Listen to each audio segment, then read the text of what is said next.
سورہ حشر سورت نمبر 59۔ شروع کرتا ہوں اللہ تعالیٰ کے نام سے جو بڑا مہربان نہایت رحم والا ہے۔ آسمانوں اور زمین کی ہر چیز اللہ تعالیٰ کی پاکی بیان کرتی ہے، اور وہ غالب باحکمت ہے۔ وہی ہے جس نے اہل کتاب میں سے کافروں کو ان کے گھروں سے پہلے حشر کے وقت نکالا۔ تمہارا گمان بھی نہ تھا کہ وہ نکلیں گے،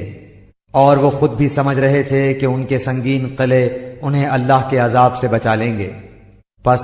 ان پر اللہ کا عذاب ایسی جگہ سے آ پڑا کہ انہیں گمان بھی نہ تھا، اور ان کے دلوں میں اللہ نے روب ڈال دیا۔ وہ اپنے گھروں کو اپنے ہی ہاتھوں اجاڑ رہے تھے اور مسلمانوں کے ہاتھوں برباد کروا رہے تھے۔ پس اے آنکھوں والو عبرت حاصل کرو، اور اگر اللہ تعالیٰ نے ان پر جلا وطنی کو مقرر نہ کر دیا ہوتا تو یقیناً انہیں دنیا ہی میں عذاب دیتا، اور آخرت میں تو ان کے لیے آگ کا عذاب ہے ہی۔ یہ اس لیے کہ انہوں نے اللہ تعالیٰ کی اور اس کے رسول کی مخالفت کی، اور جو بھی اللہ کی مخالفت کرے گا تو اللہ تعالیٰ بھی سخت عذاب کرنے والا ہے۔ تم نے کھجوروں کے جو درخت کاٹ ڈالے یا جنہیں تم نے ان کی جڑوں پر باقی رہنے دیا، یہ سب اللہ تعالیٰ کے فرمان سے تھا، اور اس لیے بھی کہ فاسقوں کو اللہ تعالیٰ رسوا کرے۔ اور ان کا جو مال اللہ تعالیٰ نے اپنے رسول کے ہاتھ لگایا ہے، جس پر نہ تو تم اپنے گھوڑے دوڑائے ہیں اور نہ اونٹ، بلکہ اللہ تعالیٰ اپنے رسول کو جس پر چاہے غالب کر دیتا ہے، اور اللہ تعالیٰ ہر چیز پر قادر ہے۔ بستیوں والوں کا جو مال اللہ تعالیٰ تمہارے لڑے بھڑے بغیر اپنے رسول کے ہاتھ لگائے وہ اللہ کا ہے، اور رسول کا، اور قرابت والوں کا، اور یتیموں مسکینوں کا، اور مسافروں کا،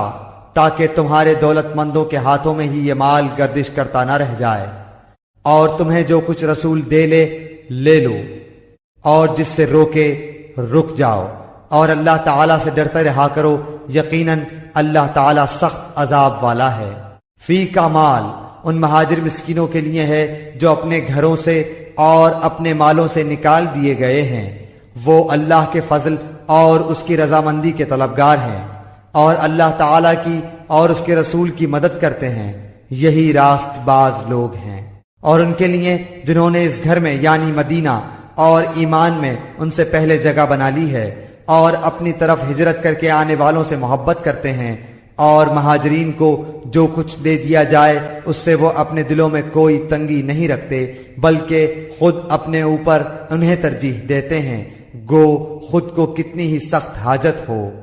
بات یہ ہے کہ جو بھی اپنے نفس کے بخل سے بچایا گیا وہی کامیاب اور بامراد ہے۔ اور ان کے لیے جو ان کے بعد آئیں جو کہیں گے کہ اے ہمارے پروردگار ہمیں بخش دے، اور ہمارے ان بھائیوں کو بھی جو ہم سے پہلے ایمان لا چکے ہیں، اور ایمانداروں کی طرف سے ہمارے دل میں کینہ اور دشمنی نہ ڈال، اے ہمارے رب بے شک تو شفقت و مہربانی کرنے والا ہے۔ کیا تو نے منافقوں کو نہ دیکھا کہ اپنے اہل کتاب کافر بھائیوں سے کہتے ہیں اگر تم جلا وطن کیے گئے تو ضرور بالضرور ہم بھی تمہارے ساتھ نکل کڑے ہوں گے، اور تمہارے بارے میں ہم کبھی بھی کسی کی بات نہ مانیں گے، اور اگر تم سے جنگ کی جائے گی تو بخدا ہم تمہاری مدد کریں گے، لیکن اللہ تعالیٰ گواہی دیتا ہے کہ یہ قطعاً جھوٹے ہیں۔ اگر وہ جلا وطن کیے گئے تو یہ ان کے ساتھ نہ جائیں گے، اور اگر ان سے جنگ کی گئی تو یہ ان کی مدد بھی نہ کریں گے، اور اگر بالفرض مدد پر آ بھی گئے تو پیٹ پھیر کر بھاگ کھڑے ہوں گے، پھر مدد نہ کیے جائیں گے۔ مسلمانوں یقین مانو کہ تمہاری ہیبت ان کے دلوں میں بنسبت اللہ کی ہیبت کے بہت زیادہ ہے، یہ اس لیے کہ یہ بے سمجھ لوگ ہیں، یہ سب مل کر بھی تم سے لڑ نہیں سکتے۔ ہاں یہ اور بات ہے کہ قلعہ بند مقامات میں ہوں یا دیواروں کی آڑ میں ہوں، ان کی لڑائی تو ان میں آپس میں ہی بہت سخت ہے، گو آپ انہیں متحد سمجھ رہے ہیں لیکن ان کے دل دراصل ایک دوسرے سے جدا ہیں، اس لیے کہ یہ بے عقل لوگ ہیں، ان لوگوں کی طرح جو ان سے کچھ ہی پہلے گزرے ہیں، جنہوں نے اپنے کام کا وبال چکھ لیا اور جن کے لیے المناک عذاب تیار ہے۔ شیطان کی طرح کہ اس نے انسان سے کہا کفر کر، جب وہ کفر کر چکا تو کہنے لگا میں تو تجھ سے بری ہوں، میں تو اللہ رب العالمین سے ڈرتا ہوں۔ پس دونوں کا انجام یہ ہوا کہ آتش دوزخ میں ہمیشہ کے لیے گئے اور ظالموں کی یہی سزا ہے۔ اے ایمان والو، اللہ سے ڈرتے رہو اور ہر شخص دیکھ بھال لے کہ کل قیامت کے واسطے اس نے اعمال کا کیا ذخیرہ بھیجا ہے، اور ہر وقت اللہ سے ڈرتے رہو، اللہ تمہارے سب اعمال سے باخبر ہے۔ اور تم ان لوگوں کی طرح مت ہو جانا جنہوں نے اللہ کے احکام کو بھلا دیا تو اللہ نے بھی انہیں اپنی جانوں سے غافل کر دیا،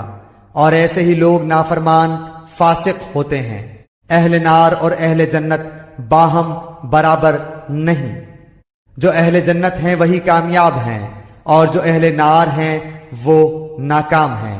اگر ہم اس قرآن کو کسی پہاڑ پر اتارتے تو دیکھتا کہ خوف الہی سے وہ پست ہو کر ٹکڑے ٹکڑے ہو جاتا۔ ہم ان مثالوں کو لوگوں کے سامنے بیان کرتے ہیں تاکہ وہ غور و فکر کریں۔ وہی اللہ ہے جس کے سوا کوئی معبود نہیں، چھپے کھلے کا جاننے والا، مہربان اور رحم کرنے والا۔ وہی اللہ ہے جس کے سوا کوئی معبود نہیں، بادشاہ نہایت پاک، سب عیبوں سے صاف، امن دینے والا، نگہبان، غالب، زور آور اور بڑائی والا۔ پاک ہے اللہ ان چیزوں سے جنہیں یہ اس کا شریک بناتے ہیں۔ وہی اللہ ہے پیدا کرنے والا، وجود بخشنے والا، صورت بنانے والا۔ اسی کے لیے نہایت اچھے نام ہیں۔ ہر چیز خواہ وہ آسمانوں میں ہو خواہ زمین میں ہو اس کی پاکی بیان کرتی ہے، اور وہی غالب حکمت والا ہے۔